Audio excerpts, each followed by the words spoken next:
Lectura del libro de Jeremías.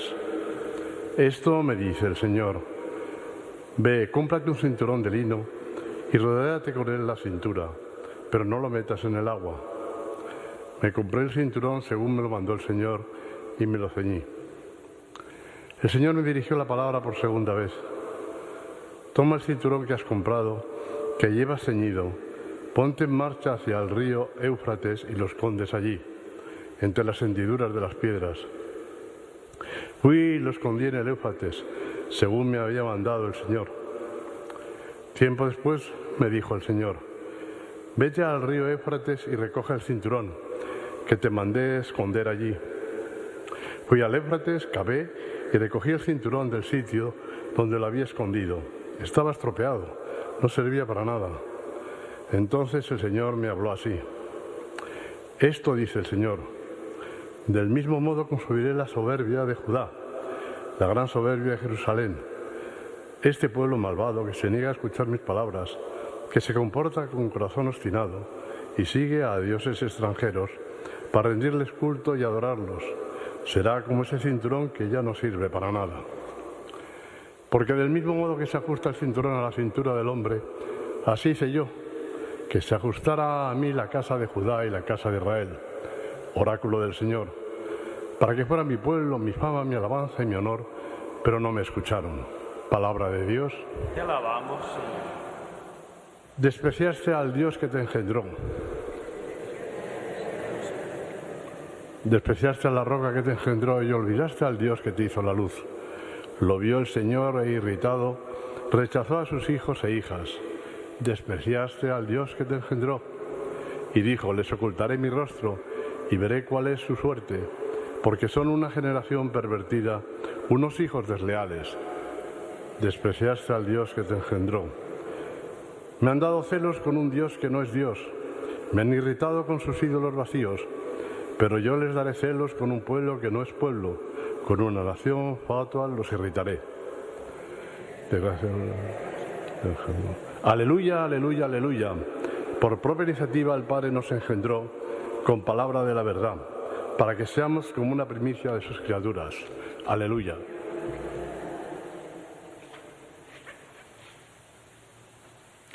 El Señor esté con vosotros. Lectura del Santo Evangelio según San Mateo.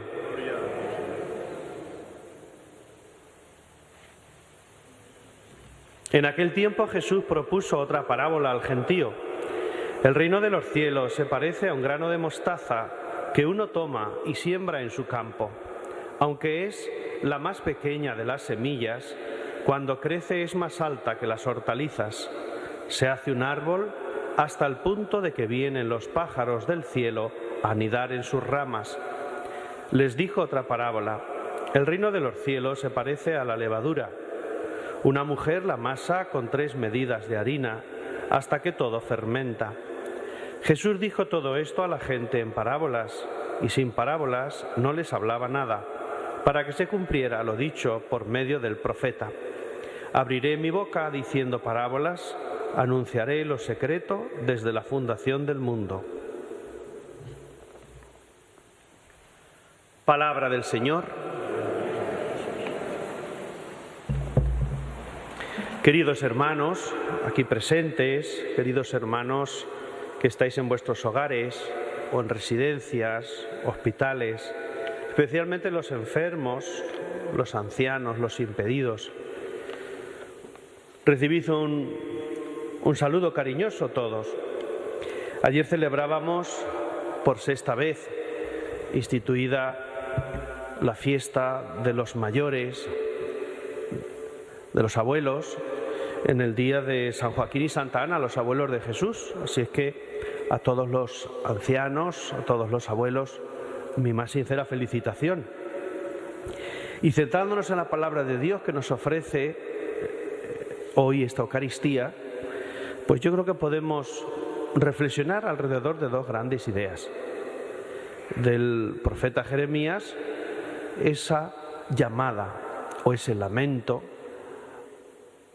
del profeta por un pueblo que no es fiel y que no se acerca, se ciñe a las cosas de Dios, a esa alianza. Y también en el Evangelio de San Mateo escuchamos 2 parábolas. Estamos muy habituados, porque llevamos ya 3 domingos escuchando parábolas. Y así es como Jesús anuncia el reino de Dios.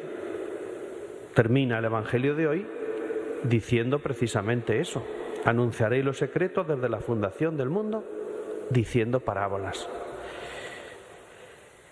Decía que el profeta Jeremías es un profeta, un libro muy largo, en el que aparecen muchos lamentos. Es la queja de un pueblo que es infiel por parte de este profeta. El profeta clama a la conversión, clama a la fidelidad del pueblo, clama a la vuelta a Dios, y sobre todo lo hace en un momento previo a la caída de Judá ante Babilonia. Los profetas hablan muchas veces con acciones simbólicas, y es lo que hoy nos presenta esta palabra de Dios, una acción simbólica recogida en torno a esta imagen del cinturón. Un cinturón que el profeta compra, el profeta usa, y que después Dios le pide que esconda en el agua. Cuando va a recogerlo, lo que servía para ceñir, lo que servía para darle un uso común, corriente, ha quedado inservible. Y con esa imagen el Señor está diciendo lo que le pasará pues a este pueblo, que quedará pues como cuando a las cosas le quitas realmente su esencia, su sustancia, a las cosas que nosotros usamos cada día las dejas inservible. En el fondo, pues seguramente es un anuncio de la derrota, de la deportación a Babilonia. Pues hoy creo yo que necesitamos también escuchar la voz de Dios por medio de tantas personas que nos hablan de Él, que nos hablan de volver al Señor, que nos hablan de no alejarnos de los compromisos de nuestro propio bautismo. Y aquello que nos separa, que nos vacía, que no nos hace ser lo que debemos ser como creyentes, como cristianos, lo que hará seguramente que si seguimos ese camino, una existencia que debería ser preciosa a los ojos de Dios, quede pues en una existencia inservible. Pues ojalá y cada uno de nosotros podamos ir asumiendo pues esta unión de nuestros corazones con el corazón de Dios. Que aprovechemos esos signos de Dios que nos regala cada día de nuestra propia vida y que podamos acercarnos cada vez más a Él. Que podamos vivir pues esta llamada que Él nos hace a la santidad y que podamos darle nuestra respuesta generosa y nuestra respuesta fiel. El Evangelio nos habla, decía, con parábolas, y estas parábolas a veces hay que explicarlas mucho y otras veces se entienden muy bien. Así hablaba Jesús. Por eso algunos pensaban que Jesús hablaba de esta manera como oculta, como misteriosa. Sin embargo, así como Jesús está revelando lo que es el reino de Dios. Y el reino de Dios, que sabemos que también está ya dentro de nosotros, debemos ir descubriéndolo cada uno. Estoy seguro que estas imágenes que hoy deja, 2 imágenes fuertes y poderosas, la del grano de mostaza o la de la levadura, seguramente la mostaza menos, pero la levadura todos sabemos cómo funciona y en su época pues también lo sabían.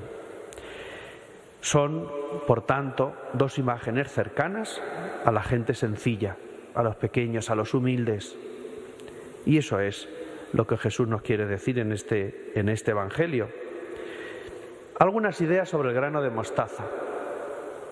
Hasta hace unos años yo no había visto nunca un grano de mostaza.